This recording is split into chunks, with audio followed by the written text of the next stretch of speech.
ಬಗ್ಗೆ ಮಾತ್ರ ಮಾತಾಡ್ತೀವಿ. ಒಬ್ಬ ಸಂಪೂರ್ಣವಾದಂತ ಆರೋಗ್ಯವಂತ ವ್ಯಕ್ತಿ ಅಂತ ಹೇಳಿದ್ರೆ ಅವರಿಗೆ ದೈಹಿಕ ಆರೋಗ್ಯ, ಮಾನಸಿಕ ಆರೋಗ್ಯ ಮತ್ತೆ ಸಾಮಾಜಿಕ ಆರೋಗ್ಯ ಇದು ತುಂಬಾ ಮುಖ್ಯ ಆಗುತ್ತೆ. ಆಗಷ್ಟೇ ಆ ವ್ಯಕ್ತಿಯನ್ನ ನಾವು ಸಂಪೂರ್ಣವಾದಂತಹ ಸದೃಢವಾದಂತಹ ಆರೋಗ್ಯವಂತ ವ್ಯಕ್ತಿ ಅಂತ ಕರಿತಾ ಹೋಗ್ತೀವಿ. ಮನುಷ್ಯ ಸಂಘಜೀವಿ, ಸಮಾಜ ಜೀವಿ. ನಾವು ಒಂಟಿಯಾಗಿ ಎಲ್ಲೋ ಬೆಟ್ಟ ಗುಡ್ಡಗಳಲ್ಲಿ ಬದುಕೋದಿಲ್ಲ, ಸಮಾಜದಲ್ಲಿ ಬದುಕ್ತೀವಿ.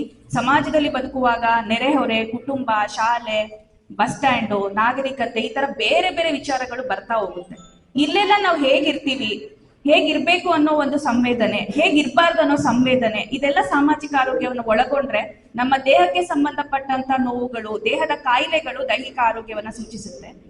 ಮಾನಸಿಕ ಆರೋಗ್ಯ ಅಂತಂದ್ರೆ ಬೇರೆ ಏನು ವಿಶೇಷವಾಗಿರುವಂತದ್ದಲ್ಲ, ನಾವು ಪ್ರತಿ ದಿವಸ ಪ್ರತಿ ಕ್ಷಣ ಅನುಭವಿಸುವಂತಹ ನಮ್ಮ ಭಾವನೆಗಳು, ನಮ್ಮಲ್ಲಿರುವಂತಹ ಸಾಮರ್ಥ್ಯ, ಆ ಸಾಮರ್ಥ್ಯವನ್ನು ಉಪಯೋಗಿಸ್ಕೊಂಡು ನಾವು ಹೇಗೆ ನಮ್ಮ ಅಭಿವೃದ್ಧಿಯನ್ನ ಹೊಂದುತ್ತೀವಿ ಅನ್ನುವಂಥದ್ದನ್ನ ಮಾನಸಿಕ ಆರೋಗ್ಯ ಹೇಳ್ತಾ ಹೋಗುತ್ತೆ. ಹಾಗಾಗಿ ಒಬ್ಬ ವ್ಯಕ್ತಿಗೆ ಮಾನಸಿಕ ಆರೋಗ್ಯ ತುಂಬಾ ಮುಖ್ಯ ಆಗುತ್ತೆ. ದೈಹಿಕ ಆರೋಗ್ಯ ಹದಗೆಟ್ರೆ ಅದು ಮಾನಸಿಕ ಆರೋಗ್ಯ ಮತ್ತೆ ಸಾಮಾಜಿಕ ಆರೋಗ್ಯ ಎರಡರ ಮೇಲೂ ಕೂಡ ಪರಿಣಾಮವನ್ನ ಬೀರ್ತಾ ಹೋಗುತ್ತೆ. ಆದ್ರೆ ಇವತ್ತೇನಾಗಿದೆ ಅಂತ ಹೇಳಿದ್ರೆ ದೇಹದ ಆರೋಗ್ಯಕ್ಕೆ ಪ್ರಾಮುಖ್ಯತೆ ಕೊಡುವಷ್ಟು ಮಾನಸಿಕ ಆರೋಗ್ಯಕ್ಕೆ ಪ್ರಾಮುಖ್ಯತೆ ಕೊಡೋದಿಲ್ಲ.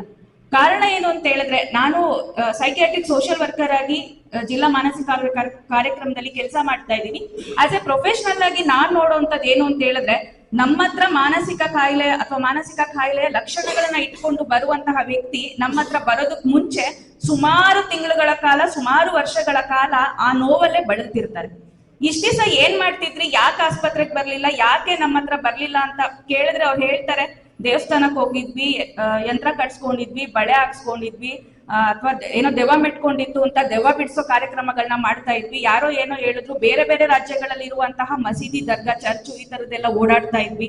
ಆಮೇಲೆ ಯಾರೋ ಹೇಳಿದ್ರು 2 ವರ್ಷ ಆದ್ರೆ ಸರಿ ಹೋಗುತ್ತೆ, ಜಾತಕ ತೋರಿಸಿದ್ವಿ, ಜಾತಕದಲ್ಲಿ ಏನೋ ಹೇಳಿದ್ರು 2 ವರ್ಷ 3 ವರ್ಷ ಸರಿ ಹೋಗುತ್ತೆ ಅಂತ ಲಕ್ಷಾಂತರ ರೂಪಾಯಿ ಖರ್ಚು ಮಾಡಿ, ಸಾಲ ಸೋಲ ಮಾಡಿ, ಮನೆ ಮಠಗಳನ್ನ ಮಾರ್ಕೊಂಡು, ಆಸ್ತಿ ಮಾರಿ, ಒಡವೆಗಳನ್ನ ಮಾರಿ, ಪೂಜೆಗಳನ್ನ ಪುನಸ್ಕಾರಗಳನ್ನ ಮಾಡ್ತಿರ್ತಾರೆ, ದೇವಸ್ಥಾನ, ಚರ್ಚು, ಮಸೀದಿಗಳಲ್ಲಿ ಓಡಾಡ್ಕೊಂಡಿರ್ತಾರೆ. ಆದ್ರೆ ಕಾಯಿಲೆ ಯಾವಾಗ ಮನುಷ್ಯನ ವರ್ತನೆಗಳಲ್ಲಿ, ನಡವಳಿಕೆಗಳಲ್ಲಿ ಸ್ವಲ್ಪ ಸಮಯದಿಂದ ಬದಲಾವಣೆಗಳು ಕಾಣ್ತಾ ಹೋಗುತ್ತೆ, ಅದು ಖಂಡಿತ ಮಾನಸಿಕ ಕಾಯಿಲೆ. ನಮ್ಮ ದೇಹದ ಉಷ್ಣತೆ ಎಷ್ಟಿರ್ಬೇಕು ಅಷ್ಟೇ ಇರ್ಬೇಕು. ಮೈ ತಣ್ಣಗಾಗ್ತಾ ಇದೆ ಅಂತ ಹೇಳಿದ್ರೆ ಅದು ಹೆಂಗೆ ದೇಹದ ಕಾಯಿಲೆ ಅಂತ ನಾವು ಅನ್ಕೊಳ್ತೀವಿ, ಮೈ ಬಿಸಿ ಆಗ್ತಾ ಇದೆ ಹೆಂಗೆ ಅದು ದೇಹದ ಕಾಯಿಲೆ ಅಂತ ಅನ್ಕೊಳ್ತೀವಿ. ಹಾಗೆ ನಮ್ಮ ವರ್ತನೆಗಳಲ್ಲಿ, ನಮ್ಮ ನಡವಳಿಕೆಗಳಲ್ಲಿ, ನಮ್ಮ ಮಾತುಕತೆಗಳಲ್ಲಿ ಏನೋ ಏರುಪೇರು ಉಂಟಾಗ್ತಾ ಇದೆ ಅಂತ ಹೇಳಿದ್ರೆ ಅದು ಕೂಡ ಒಂದು ಮಾನಸಿಕ ಕಾಯಿಲೆಯ ಲಕ್ಷಣ. ಆದ್ರೆ ನಮ್ ತಲೆಯಲ್ಲಿ ಇರೋದೇನು, ಮಾನಸಿಕ ಕಾಯಿಲೆ ಅಂದ ತಕ್ಷಣನೇ ಯಾರೋ ಒಬ್ಬ ವ್ಯಕ್ತಿ ಅವ್ನ ಮೈ ಮೇಲೆ ಪ್ರಜ್ಞೆ ಇಲ್ಲದೆ ಅನ್ಯ ಮನಸ್ಕನಾಗಿ, ಚಿತ್ತ ಮನಸ್ಕನಾಗಿ ಅಲ್ಲಿ ಇಲ್ಲಿ ಓಡಾಡ್ತಿರ್ತಾರೆ, ಅವರಷ್ಟೇ ಮಾನಸಿಕ ಅಸ್ವಸ್ಥರು, ನನ್ಗೇನಿಲ್ಲ, ನಾನ್ ಚೆನ್ನಾಗಿದ್ದೀನಿ ಅಂತ ಎಲ್ರು ಅನ್ಕೊಳ್ತಾರೆ. ಆದ್ರೆ ಅದು ಹಾಗಲ್ಲ. ವಿಶ್ವಸಂಸ್ಥೆ ಅಥವಾ ನಿಮಾನ್ ಸಂಸ್ಥೆ ನಮ್ಮ ದೇಶದಲ್ಲಿ ಒಂದು ಸರ್ವೆ ಮಾಡ್ತಾರೆ 2015ರಲ್ಲಿ. ಈ ಸರ್ವೆ ರಿಪೋರ್ಟ್ ಏನ್ ಹೇಳುತ್ತೆ ಅಂತ ಹೇಳಿದ್ರೆ, ಪ್ರತಿ 100ರಲ್ಲಿ 10 ಜನ ಮಾನಸಿಕ ಕಾಯಿಲೆಯಿಂದ ಬಳಲ್ತಿರ್ತಾರೆ. ಅದು ಯಾವ ವಯೋಮಾನದವರಾದ್ರೂ ಆಗಿರ್ಬೋದು. ಮಾನಸಿಕ ಕಾಯಿಲೆಗಳಿಗೆ ಯಾವುದೇ ವಯಸ್ಸಿನ ಹಂಗಿಲ್ಲ. ಮಕ್ಳಿಗೆ ಬರುತ್ತೆ, ದೊಡ್ಡವ್ರಿಗೆ ಬರುತ್ತೆ, ಅಡೋಲೆಸೆಂಟ್ ಅವ್ರಿಗೆ ಬರುತ್ತೆ, ಅಥವಾ ವಯಸ್ಕರಿಗೆ ಬರುತ್ತೆ, ವಯಸ್ಸಾದವ್ರಿಗೆ ಬರುತ್ತೆ, ಖಂಡಿತ ಅಲ್ಲ. ಅವರದೇ ವಯಸ್ಸಿಗೆ ತಕ್ಕನಾದಂತಹ ಮಾನಸಿಕ ಸಮಸ್ಯೆಗಳು ಎಲ್ಲ ವಯೋಮಾನದವರಲ್ಲೂ ಬರ್ತಾ ಹೋಗುತ್ತೆ. ಪ್ರತಿ 100ರಲ್ಲಿ 10 ಜನ ಮಾನಸಿಕ ಸಮಸ್ಯೆಗಳಿಂದ ಬಳಲ್ತಿರ್ತಾರೆ.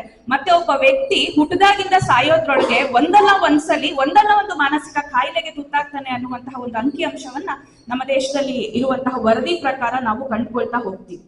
ಮಾನಸಿಕ ಕಾಯಿಲೆಗಳ ಬಗ್ಗೆ ಈ ಅಂಕಿಅಂಶ ನಮ್ಗೆ ಇಷ್ಟು ಎಚ್ಚರಿಕೆಯನ್ನ ಕೊಟ್ರೆ, ಇನ್ನು ಆತ್ಮಹತ್ಯೆಗೆ ಸಂಬಂಧಪಟ್ಟಾಗೆ ನಾವು ನೋಡೋದಾದ್ರೆ NCRB ರಿಪೋರ್ಟ್ ಪ್ರಕಾರ 2024ರ ವರ್ಷದಲ್ಲಿ ಆತ್ಮಹತ್ಯೆ, ನಮ್ಮ ದೇಶದಲ್ಲಿ ಆತ್ಮಹತ್ಯೆ ಆದಂತಹ ಸಂಖ್ಯೆ 1,73,000 ಸರಿಸುಮಾರು. ಅಂದ್ರೆ ಒಂದು ಗಂಟೆಗೆ ಪ್ರತಿ 15 ನಿಮಿಷಕ್ಕೆ ಒಂದು ಸೂಸೈಡ್ ಆಗ್ತಾ ಇದೆ.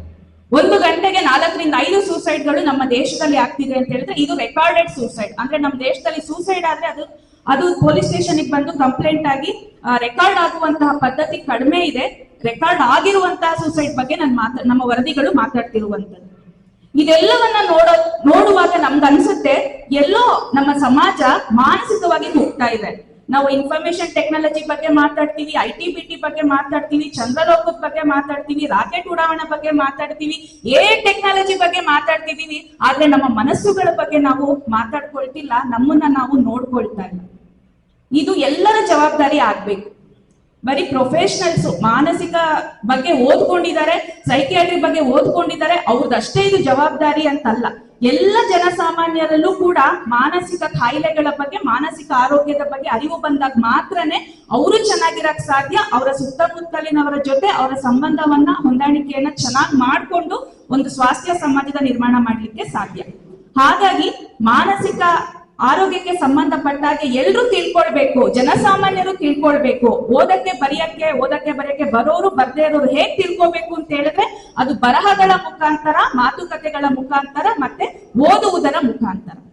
ಈ ನಿಟ್ಟಿನಲ್ಲಿ ಯೋಗೇಶ್ ಮಾಸ್ಟರ್ ಅವರು ಒಣಮರಗಳ ಕಾಡು ಮತ್ತೆ ಮುಕುತವಾಗಲಿ ಮನವು 2 ಪುಸ್ತಕಗಳನ್ನ ಹೊರತಂದಿದ್ದಾರೆ.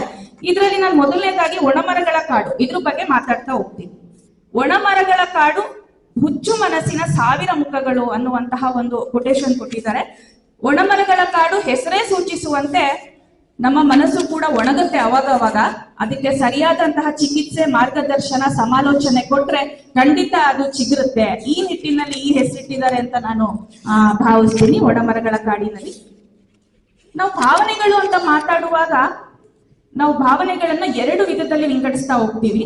ಅದ್ರಲ್ಲಿ ಒಂದು ಪಾಸಿಟಿವ್ ಎಮೋಷನ್ಸ್, ಇನ್ನೊಂದು ನೆಗೆಟಿವ್ ಎಮೋಷನ್ಸ್. ಸಕಾರಾತ್ಮಕ ಚಿಂತನೆಗಳು, ನಕಾರಾತ್ಮಕ ಚಿಂತನೆಗಳು. ಸಕಾರಾತ್ಮಕ ಚಿಂತನೆಗಳು ಅಂದ್ರೆ ನಮ್ಗೆ ಆಗುವಂತ ಸಂತೋಷ, ನಾವ್ ಯಾರನ್ನೋ ಹೊಗಳುವಂಥದ್ದು, ಅಥವಾ ನಮ್ಮನ್ನ ಯಾರೋ ಹೊಗಳುತ್ತಾರೆ, ನಮ್ಗೆ ಯಾರ ಬಗ್ಗೆನೋ ಹೆಮ್ಮೆ ಅನ್ಸುತ್ತೆ, ನಮ್ ಬಗ್ಗೆ ಕೆಲವೊಂದ್ಸರಿ ನಮ್ಗೆ ಹೆಮ್ಮೆ ಅಂತ ಅನ್ಸುತ್ತೆ, ಯಾವುದೋ ವಸ್ತುನ ನೋಡಿದಾಗ ಖುಷಿ ಆಗುತ್ತೆ, ಸಣ್ಣ ಸಣ್ಣ ವಿಚಾರಗಳು ಖುಷಿ ಕೊಡುತ್ತೆ. ಇದೆಲ್ಲವೂ ಕೂಡ ನಮ್ಮ ಪಾಸಿಟಿವ್ ಎಮೋಷನ್ಸ್. ಆದ್ರೆ ನೆಗೆಟಿವ್ ಎಮೋಷನ್ಸ್ ಅಂತ ಬಂದಾಗ ಅದರಲ್ಲಿ ಬೇಜಾರು, ಗಾಬರಿ, ಭಯ, ದುಃಖ, ನಿರಾಸೆ, ಒಬ್ರನ್ನ ನೋಡಿ ಹೊಟ್ಟೆ ಕಿಚ್ಚು ಪಟ್ಕೊಳ್ಳುವಂಥದ್ದು, ಹೊಟ್ಟೆ ಉರಿ ಪಟ್ಕೊಳ್ಳುವಂಥದ್ದು, ಜಲಸ್ಸು, ಒಂದು ಅಪರಾಧಿ ಪ್ರಜ್ಞೆ, ಯಾರಿಗಾರು ಇದರ ಆಕ್ರಮಣ ಮಾಡ್ಬೇಕನ್ನುವಂತಹ ಆಕ್ರಮಣಕಾರಿ ಪ್ರವೃತ್ತಿ, ದ್ವೇಷ, ಇದೆಲ್ಲ ನೆಗೆಟಿವ್ ಎಮೋಷನ್ಸ್. ಈ ನೆಗೆಟಿವ್ ಎಮೋಷನ್ಸ್ ನಾವು ಸರಿ ಮಾಡ್ಕೊಳ್ಳಿಲ್ಲ ಅಂತ ಹೇಳಿದ್ರೆ ಆಗ ಮಾನಸಿಕ ಕಾಯಿಲೆಗಳು ನಮ್ಗೆ ಹೆಚ್ಚಾಗ್ತಾ ಹೋಗುತ್ತೆ. ಈ ನೆಗೆಟಿವ್ ಎಮೋಷನ್ಸ್ ಅಂತ ಬಂದಾಗ ನಾವು ಡಿಪ್ರೆಷನ್ ಅಂತ ಹೇಳ್ತೀವಿ, ಬೇಜಾರ್ ಕಾಯಿಲೆ, ಖಿನ್ನತೆ, ಆತಂಕಕ್ಕೆ ಸಂಬಂಧಪಟ್ಟಂತ ಕಾಯಿಲೆಗಳಿರ್ಬೋದು, ಅಥವಾ OCD, ಗೀಳು ಬೇನೆಗೆ ಸಂಬಂಧಪಟ್ಟಂತ ಕಾಯಿಲೆಗಳಿರ್ಬೋದು, ವ್ಯಕ್ತಿತ್ವದಲ್ಲಿನ ದೋಷಗಳಿರ್ಬೋದು, ನಾವು ಮಕ್ಕಳಲ್ಲಿ ನೋಡುವಂತಹ ನಡವಳಿಕೆಯ ದೋಷ ಇರ್ಬೋದು, ಇದೆಲ್ಲವೂ ಕೂಡ ಬರ್ತಾ ಹೋಗುತ್ತೆ. ಈಗಾಗಲೇ CR ಚಂದ್ರಶೇಖರ್ ಸರ್ ಮಾನಸಿಕ ಆರೋಗ್ಯಕ್ಕೆ ಮತ್ತೆ ಮಾನಸಿಕ ಕಾಯಿಲೆಗಳಿಗೆ ಸಂಬಂಧಪಟ್ಟಂತೆ ಹಲವಾರು ಪುಸ್ತಕಗಳನ್ನ, ಲೇಖನಗಳನ್ನ ಬರೆದಿದ್ದಾರೆ. ನನ್ಗೆ ಅದಕ್ಕಿಂತ ಈ ಪುಸ್ತಕ ಯಾಕೆ ತುಂಬಾ ವಿಭಿನ್ನ ಅಂತ ಅನ್ಸುತ್ತೆ ಅಂತ ಹೇಳಿದ್ರೆ, ಹೊಸ ಹೊಸ ಪದಗಳನ್ನ ಯೋಗೇಶ್ ಮಾಸ್ಟ್ರು ಈ ಪುಸ್ತಕದಲ್ಲಿ ಬಳಸ್ತಾ ಹೋಗ್ತಾರೆ. ನಾವು ಹೇಗೆ ಆಡು ಭಾಷೆನಲ್ಲಿ ಮಾತಾಡ್ತಾ ಹೋಗ್ತೀವಿ ಅಂತ ಪದಗಳನ್ನ ಇದರಲ್ಲಿ ಬಳಸ್ತಾ ಹೋಗ್ತಾರೆ. ಫಾರ್ ಎಕ್ಸಾಂಪಲ್, ಅಚ್ಚುಗೇಡಿತನ ಇರ್ಬೋದು, ನಡಗೇಡಿತನ ಇರ್ಬೋದು, ಅತಿಕ್ರಮಣ ಮತ್ತು ಆಕ್ರಮಣ ಪ್ರವೃತ್ತಿ ಇರ್ಬೋದು, ಉದ್ದಟತನದ ಪ್ರವೃತ್ತಿ ಇರ್ಬೋದು, ಚುರುಕುಗೇಡಿತನ ಇರ್ಬೋದು, ವರ್ತನೆಗಳ ವ್ಯಸನ ಇರ್ಬೋದು, ಸೀಮೆಗೇಡುತನ ಇರ್ಬೋದು. ಈ ತರ ನಮ್ಗೆ ಈಸಿಯಾಗಿ ಅರ್ಥವಾಗುವಂತಹ ಪದಗಳನ್ನ ಬಳಸ್ತಾ ನಮ್ಮ ಮಾನಸಿಕ ಸಮಸ್ಯೆಗಳೇನು, ನಮ್ಗೆ ಏನೆಲ್ಲ ಸಮಸ್ಯೆಗಳಾಗ್ತಿದೆ, ಅಥವಾ ನಮ್ಮ ಹತ್ರ ಮಾತಾಡೋರಲ್ಲಿ ಯಾವ ಗುಣ ನಾವು ನೋಡಿ ಅವ್ರನ್ನ ನಾವು ಕೌನ್ಸಿಲಿಂಗ್ಗಾಗಿ ಅಥವಾ ಟ್ರೀಟ್ಮೆಂಟ್ಗಾಗ್ಲಿ ಸಜೆಸ್ಟ್ ಮಾಡಬೇಕು ಅನ್ನುವಂತಹ ಒಂದು ಪ್ರಜ್ಞೆ ನಮ್ಮಲ್ಲಿ ಈ ಪುಸ್ತಕವನ್ನ ಓದಿದಾಗ ಮೂಡುತ್ತೆ. ಸಾಮಾನ್ಯ ನಾವು ನೋಡುವಾಗ ಒಂದ್ ದಿವಸದಲ್ಲಿ ನಾವು 100 ಜನನ ಭೇಟಿ ಮಾಡ್ತೀವಿ ಅಂತ ಹೇಳಿದ್ರೆ ಅದರಲ್ಲಿ ಸರಿಸುಮಾರು ಒಂದು 20 ಜನದ ಮೇಲಾದ್ರೂ ನಮ್ಮ ಅಭಿಪ್ರಾಯನ ವ್ಯಕ್ತಪಡಿಸೋದು ನಾವೇ ಅನ್ಕೊಳ್ತೀವಿ. ಏನ್ ಈ ಮನುಷ್ಯ ಸಣ್ಣ ಸಣ್ಣ ವಿಷಯಕ್ಕೂ ಸಿಡುತ್ತಾನಲ್ಲ, ಯಾಕೆ ಈ ಮನುಷ್ಯ ಮುಂಚೆ ತರ ಇಲ್ವಲ್ಲ, ತುಂಬಾ ಬೇಜಾರಾಗಿದ್ದಾರೆ ಅಂತ ಅನ್ಸುತ್ತೆ, ಈ ಮನುಷ್ಯ ಅವ್ರನ್ನವ್ರು ತುಂಬಾ ಹೊಗಳ್ಕೋತಾರೆ, ಈ ಮನುಷ್ಯನ ಯಾರೇನ್ ಮಾಡಿದ್ರು ಸಹಿಸ್ಕೊಳ್ಳಲ್ಲ, ಎಲ್ಲಾರು ನೋಡಿ ಹೊಟ್ಟೆ ಉರ್ಕೊಳ್ತಾರೆ, ಯಾರನ್ನೂ ಉದ್ಧಾರ ಆಗಕ್ ಬಿಡಲ್ಲ, ಎಲ್ಲದಕ್ಕೂ ಕಲ್ಲಾಕ್ತಾರೆ, ಯಾವಾಗ್ಲೂ ಕಾಲೆಳೆಯೋದೇ ಈ ಮನುಷ್ಯನ ಕೆಲಸ. ಈ ತರ ನಾವು ಅಭಿಪ್ರಾಯಗಳನ್ನ ವ್ಯಕ್ತಪಡಿಸ್ತಿರ್ತೀವಿ. ಮಾನಸಿಕ ಸಮಸ್ಯೆಗಳು ಅಂತ ಹೇಳಿದ್ರೆ, ವರ್ತನೆಯಲ್ಲಿನ ದೋಷಗಳು ಅಂತ ಹೇಳಿದ್ರೆ ಬೇರೆ ಯಾವುದೂ ಅಲ್ಲ, ಇದೆಲ್ಲ ಒಬ್ಬ ಮನುಷ್ಯನಲ್ಲಿ ಸಾಮಾನ್ಯವಾಗಿ ಇರಲೇಬೇಕಾದಂತಹ ಮನುಷ್ಯತ್ವದ ಗುಣಗಳನ್ನ ಹೊರತುಪಡಿಸಿ ಯಾವ ನೆಗೆಟಿವ್ ಎಮೋಷನ್ಸ್ ಇರುತ್ತೆ ಅದನ್ನೇ ನಾವು ಸರಿ ಮಾಡ್ಬೇಕಾಗಿರುವಂತದ್ದು, ಆ ಮೂಲಕ ಸಮಾಜವನ್ನ ಸರಿ ಮಾಡ್ಬೇಕಾಗಿರುವಂತದ್ದು. ಇದರ ಬಗ್ಗೆ ಒಣಮರಗಳ ಕಾಡು ತುಂಬಾ ವಿಶೇಷವಾಗಿ ಮೇಷ್ಟ್ರು ಮಾತಾಡ್ತಾ ಹೋಗ್ತಾರೆ. ಇನ್ನೊಂದು ಪುಸ್ತಕ ಇವತ್ತು ಬಿಡುಗಡೆ ಆಗಿರುವಂತದ್ದು ಮುಕುತವಾಗಲಿ ಮನವು. ಇದರಲ್ಲಿ ಮುದುಡುವ ಮನಕ್ಕೆ ಅರಳುವ ಸೂತ್ರಗಳು ಅಂತಿದೆ. ಲಕ್ಷಣಗಳ ಬಗ್ಗೆ ನಾವು ತಿಳ್ಕೊಂಡ್ಮೇಲೆ ಅದಕ್ಕೆ ಪರಿಹಾರನೂ ಬೇಕಲ್ವಾ? ಪರಿಹಾರದ ಬಗ್ಗೆ ಮುಕುತವಾಗಲಿ ಮನವು ಪುಸ್ತಕ ಹೇಳ್ತಾ ಹೋಗುತ್ತೆ. ಇದರಲ್ಲಿ ನಾವು ಹೇಗೆ ನಮ್ಮ ವರ್ತನೆಗಳನ್ನ ಸರಿ ಮಾಡ್ಕೋಬೇಕು, ವರ್ತನೆಯನ್ನ ದೋಷಗಳನ್ನ ಯಾವ ಮುಖಾಂತರ ಸರಿ ಮಾಡ್ಕೋಬೇಕು, ಮತ್ತೆ ನಾವು ಯಾರ ಬಗ್ಗೆ ಏನಾದ್ರು ಮಾನಸಿಕ ಸಮಸ್ಯೆಗಳ ಬಗ್ಗೆ ಮಾತಾಡುವಾಗ ಹೇಗ್ ಮಾತಾಡ್ಬೇಕು, ಇದ್ರ ಬಗ್ಗೆ ಎಲ್ಲ ಹೇಳ್ತಾ ಹೋಗುತ್ತೆ. ಇದರಲ್ಲಿ ಜಾತಿ ಮತ್ತು ಮಾನಸಿಕ ಆರೋಗ್ಯ ಅಂತ ಒಂದು ಅಂಕಣ ಬರೆದಿದ್ದಾರೆ. ನಂಗೆ ಇದು ತುಂಬಾ ಎದೆಗೆ ನಾಟ್ತು. ಹೇಗೆ ನಾವು ಜಾತಿ ಹೆಸರಲ್ಲಿ ಮಾನಸಿಕ ಆರೋಗ್ಯವನ್ನ ಹಾಳು ಮಾಡುವಂತ ಕೆಲಸವನ್ನ ಇವತ್ತು ಸಮಾಜದಲ್ಲಿ ಮಾಡ್ತಿದೀವಿ, ಇದರಿಂದ ಹೆಂಗ್ ಆಚೆ ಬರ್ಬೇಕು? ಮತ್ತೆ ಜಾಲತಾಣಗಳ ಜಾಲದಲ್ಲಿ ಇವತ್ತೆಲ್ರಿಗೂ ಅಡಿಕ್ಷನ್ ಅಂತ ಹೇಳಿದ್ರೆ, ಮುಂಚೆ ಎಲ್ಲ ಅಡಿಕ್ಷನ್ ಬಗ್ಗೆ ನಾವು ಮಾತಾಡುವಾಗ ಬರೀ ಆಲ್ಕೋಹಾಲ್ ಅಡಿಕ್ಷನ್, ಟೊಬ್ಯಾಕೊ ಅಡಿಕ್ಷನ್ ಅಥವಾ ಡ್ರಗ್ ಅಡಿಕ್ಷನ್ ಬಗ್ಗೆ ಮಾತ್ರ ಮಾತಾಡ್ತಿದ್ವಿ. ಇವತ್ತು ನೀವು ಯಾವ್ದೋ ಸಣ್ಣ ಕುಗ್ರಾಮಕ್ಕೆ ಹೋದ್ರೂ ಕೂಡ ಅಲ್ಲಿ ಮೊಬೈಲ್ ಅಡಿಕ್ಷನ್ ಬಗ್ಗೆ ಮಾತಾಡ್ತಾರೆ. ಮಕ್ಕಳು ಮಾತು ಕೇಳಲ್ಲ, 3 ಹೊತ್ತು ಮೊಬೈಲ್ ನೋಡ್ಕೊಂಡು ಕೂತಿರ್ತಾರೆ. ಮಕ್ಕಳನ್ನೇ ನಾವು ಬ್ಲೇಮ್ ಮಾಡ್ತೀವಲ್ಲ, ಹಾಗಾದ್ರೆ ಪೋಷಕರದು ಪಾತ್ರ ಏನು? ಮಕ್ಳ ಕೈಲಿ ಮೊಬೈಲ್ ಕೊಟ್ಟವ್ರು ಯಾರು? ಮಕ್ಳ ಕೈಲಿ ಮೊಬೈಲ್ ಕೊಡದೆ ನನ್ ಮಕ್ಳನ್ನ ಹೆಂಗ್ ಬೆಳೆಸ್ಬೇಕಂತ ಯಾಕೆ ಒಬ್ಳು ತಾಯಿ ತಂದೆ ಯೋಚನೆ ಮಾಡಲ್ಲ? ಅಥವಾ ಮಕ್ಕಳನ್ನ ಬೇರೆ ಚಟುವಟಿಕೆಗಳಿಗೆ ಹಚ್ಬೇಕು ಅಂತ ಯಾಕೆ ಪೋಷಕರು ಯೋಚನೆ ಮಾಡಲ್ಲ? ಅಂದ್ರೆ ಸಮಸ್ಯೆ ಶುರು ಆಗ್ತಿರೋದು ಪೋಷಕರಿಂದಲೇ. ಕುಟುಂಬದ ಎಲ್ಲ ಸದಸ್ಯರನ್ನ ನೋಡಿನೇ ತಾನೇ ಮಗು ಬೆಳೀತಾ ಹೋಗುತ್ತೆ.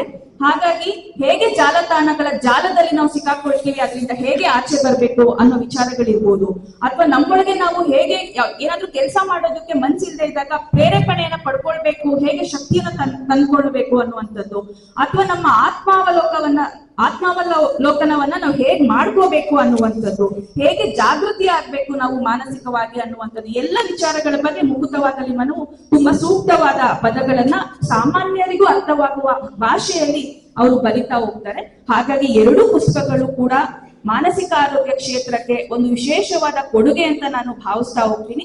ಜೊತೆಯಲ್ಲಿ ಎಲ್ಲ ವಿದ್ಯಾರ್ಥಿಗಳು, ಜನಸಾಮಾನ್ಯರು ಮತ್ತೆ ಮುಖ್ಯವಾಗಿ ಟೀಚರ್ಸ್ ಈ ಪುಸ್ತಕಗಳನ್ನ ಓದಿದಾಗ ಇದರಿಂದ ನಮ್ಮ ಜೊತೆಯಲ್ಲಿ ಒಡನಾಡುವ ಎಲ್ಲರ ಸಮಸ್ಯೆಗಳನ್ನ ನಾವು ಗುರುತಿಸಿ ಫಸ್ಟ್ ಏಡ್ ತರ ಪ್ರಾಥಮಿಕ ಚಿಕಿತ್ಸೆಯನ್ನ ನಾವೇ ಮಾಡಿ ನಂತರ ಪ್ರೊಫೆಷನಲ್ಸ್ ಹತ್ರ ಕಳಿಸ್ಕೊಟ್ಟಾಗ ನಾವು ಅವ್ರನ್ನ ಸಮಸ್ಯೆಯಿಂದ ಆಚೆ ತಗೊಂಡ್ ಬರ್ಬೋದು. ಒಬ್ರನ್ನ ಸಮಸ್ಯೆಯಿಂದ ಆಚೆ ತಗೊಂಡ್ ಬಂದಾಗ ನಮಗೂ ಅದೊಂದು ಆತ್ಮ ಸಂತೋಷವನ್ನ ಕೊಡುತ್ತೆ. ಈ ಮುಖಾಂತರ ಸ್ವಾಸ್ಥ್ಯ ಸಮಾಜದ ನಿರ್ಮಾಣಕ್ಕೆ ನಾವೆಲ್ಲರೂ ಕೈ ಜೋಡಿಸ್ಬೋದು ಅಂತ ಹೇಳ್ತಾ ಪುಸ್ತಕ ಪರಿಚಯ ಮಾಡ್ಕೊಳಿಕ್ಕೆ ಅವಕಾಶ ಮಾಡಿಕೊಟ್ಟ ಎಲ್ರಿಗೂ ವಂದಿಸ್ತಾ ನನ್ನ ಮಾತನ್ನು ಮುಗಿಸ್ತೀನಿ. ನಮಸ್ಕಾರ.